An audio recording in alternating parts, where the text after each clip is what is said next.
Boxing King Media, powered by BYD. Mr. Pat Barrett, a slim, trim-looking Pat Barrett. Pat, it's been a while since I've seen you.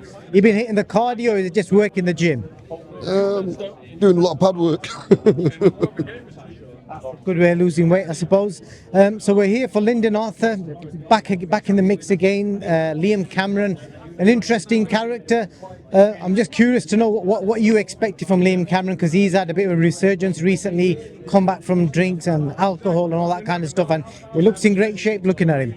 You know what I mean? Look, I don't overlook him at all. I put him in the same category as as I would get ready for Bivol.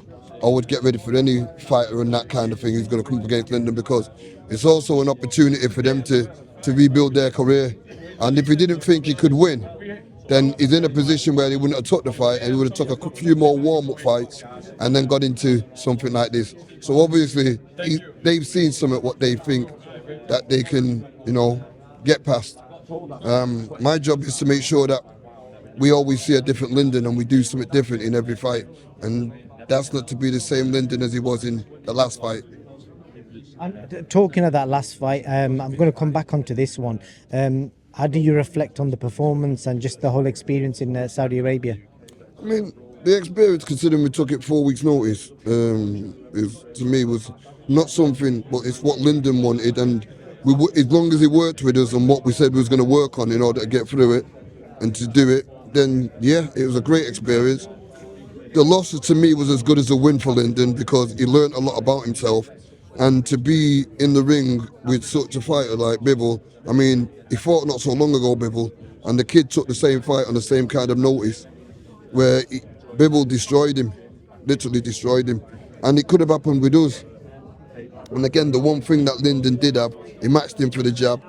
Bivol respected Lyndon's jab, he respected Lyndon as a fighter, and he was able to box his way. Okay, he lost it unanimously, but there was some parts in his mind he's probably thinking, 4 weeks notice, I'm really fit, and this and that. He was questioning himself, but we prepared well in what we did in that 4 weeks, and to me, I'm always going to be proud of it. I'm always going to speak that I'm proud of him, which I am. And this time round, it's a whole different ball game. We've had time to prepare for it. We've done what we've had to do. We've gone over the mistakes, that what we won't do, what we have to do, and we're going into this fight with a lot of 100% respect for Cameron, for what he's capable of, for what he's done, for his accomplishments as an amateur. I know he's not a mug. So yeah, that's all I really can say. It's about respecting your opponent. A lot of people go in the ring expecting to win, but we're going to go into it preparing, as we've done with Zelford in his last fight. We respect the opponent when we work for him. I'm just curious as well, it was talked about what you got from Lyndon's performance, but watching somebody like Bivol, who people class as a pound for pound top 5 fighter, what did you pick up from him, like watching him that close up? I mean, I'm not going to lie. I mean, given time, go back, and if we would have had a good amount of time to prepare for someone like Bivol, I think it would have been a different fight. I mean, Lyndon was good with the jab, but some of the things he's doing, it wasn't 100% as much as I would have loved it to have been. And sometimes I found at some parts in some rounds he's trying to conserve and question himself, and it didn't need to, because the way we prepared for that, we didn't prepare for it like, no, I really worked him within them 4 weeks, and I proved it to him that he could. But it wasn't until after the fight and he's come away unscathed that he realised and he learned a lot about himself. So it's what Lyndon takes from that now to what he can take into this fight. With that belief, it's about him, not about what I can teach him. It's about him with himself and his own belief. That motivation and hunger are a big part of boxing. Obviously, he's just come back from, an experience like that, to come back to fighting, Liam Cameron, the guy that's on the come up himself. How was motivation ever a factor in the gym? Because I know you're the last guy that you will never stand for anyone not giving 100% in the gym. So was any of that kind of stuff ever a factor? He gave 100%. Lyndon will always do what's asked. He doesn't do it because he wants to win. And as a team, I want to win. So we both want to win together. And so, there's times where we have our disagreements, as we do as coach, family, whatever it is. But, there's only going to be one winner in that disagreement, and that's always going to be me. So, he does what's required, Lyndon. He's absolutely 10 times better in the gym that a lot of people don't realise. He gives it his all. He doesn't mess about. He doesn't try and cheat it. And is a tougher man that people give him credit for. Lyndon is a better fighter that people give him credit for. People say, oh, he's relaxed, he's laid back, but he's also got style. He's a smart fighter. He definitely is, and just curious, what kind of path do you want him to go down? Like, obviously, we've got the belts appeal, like they're going to be tied up for a while. We've got Buatsi out there. Willie Hutchinson's announced himself as well. There's Craig Richards out there looking for another opportunity. So, what do you kind of see in the future for him? I don't see anything right about now. I just see Liam Cameron. I don't see past the guy that we're fighting, and ask me that after we box Liam Cameron.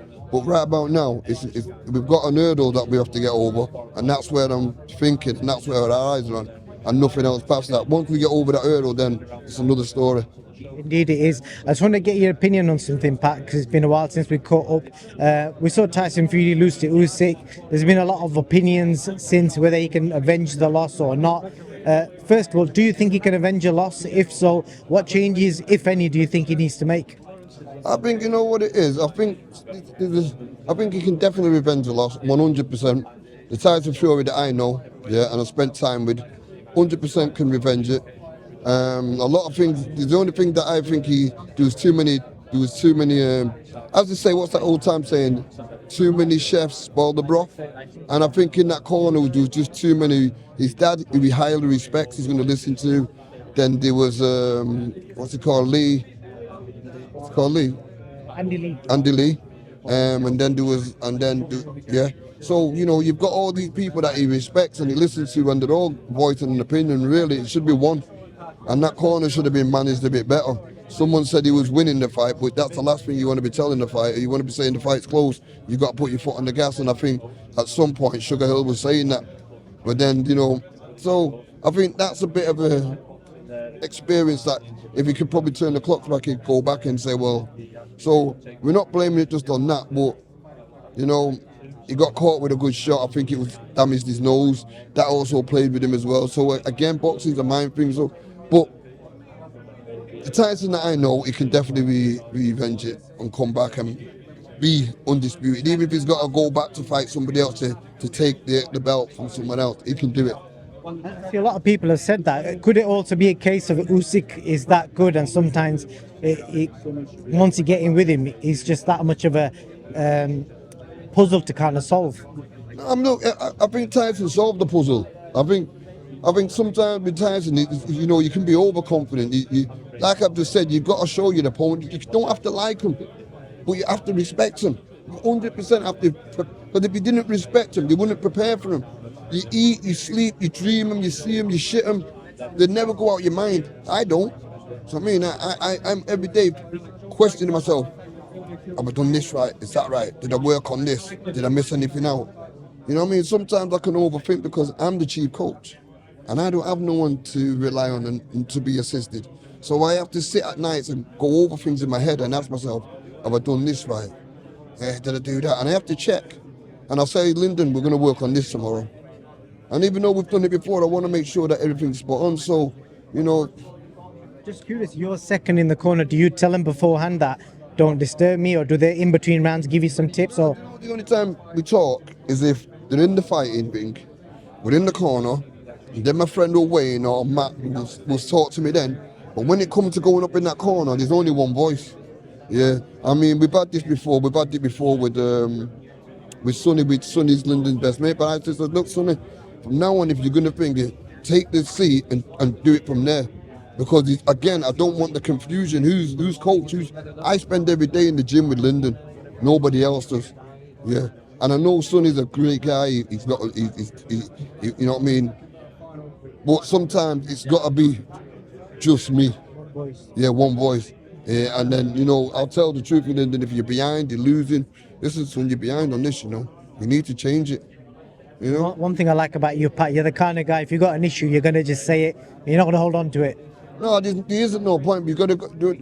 It's how you express yourself in the corner. I'm not the same person in the gym as I am in the corner. I'm a bit more calculated, a bit more calm. Yeah, I might use the F word and this and that to be blunt, but I'm never going to go mad in the corner because it doesn't help the situation. If anything, it adds to it. It makes a fighter panic. It spooks him out. I remember watching your corner work in the fight where Lyndon was, I don't know if he was behind, but when he got the knockout against the Argentinian guy, I know people raved about that. Last thing I want to speak to you about, Pat, Dubois AJ looks like he may well get announced next week. It's not official, but do you give Daniel Dubois a chance based on what he's done in recent times? You know what? I don't really follow boxing, but Daniel Dubois, you got to give him credit for where he's come from. You know, he's got up off the floor, he's turned his career around, and he's doing well. And the fight that he had in that 5v5, yeah, he done brilliant. I mean, to me, I thought he was taking too many right hands, yeah, but he weathered the storm and he took them and he did brilliant. He did. Do you think is it a close fight between him and AJ, or is it a foregone conclusion that AJ wins? Like, do you give Dubois a chance? You know what? As an heavyweight, I'm always going to give you a chance. You know, who wins in that fight, I don't know, because it's explosive and it only takes one punch, and that's what it's all about as a heavyweight. There's always been major upsets in heavyweight fights. Tyson with Buster Douglas. I mean, Lennox Lewis against Oliver McCall. So it's always like that. Last question I've got for you, Pat. What's the latest with Black Flash Promotions? Have you got any shows coming up you want to let the fans know about? Yeah, we've got 2 shows coming up. We've got Golden Glove show, Wayne Smith's in Liverpool on the 6th of July, and then we've got a show in Manchester, the 20th of July at the Bowlers. Lewis Woods defending the Central Area title. So yeah, still going. Pat Barrett, as always, appreciate your time. I'll catch you soon, brother.